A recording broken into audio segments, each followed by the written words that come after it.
তাহিরপুর সীমান্তে ইয়াবা ট্যাবলেট সহ এক ব্যবসায়ীকে আটক করেছে সুনামগঞ্জ ২৮ ব্যাটালিয়ন বিজিবি সদস্যরা। আমির হোসেন, সুনামগঞ্জ জেলা প্রতিনিধির পাঠানো তথ্য ভিডিও নিয়ে সাজারফিন ভাবনার প্রতিবেদনে দেখুন বিস্তারিত।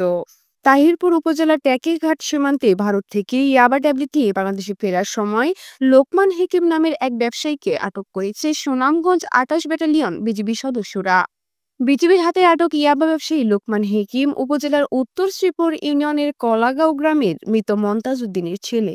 আজ ২৩ এপ্রিল বুধবার সকালে ট্যাকেরঘাট সীমান্ত ফাঁড়ির বিজিবির একটি টহল দল নিয়মিত অভিযানকালে ভারত থেকে বাংলাদেশে ফেরার সময় সীমান্ত পিলার ১১-১৯-৯ হতে আনুমানিক ২০ গজ বাংলাদেশের অভ্যন্তরে বটছড়া নামক স্থান হতে ইয়াবা ব্যবসায়ী লোকমান হেকিমকে আটক করে বিজিবি সদস্যরা।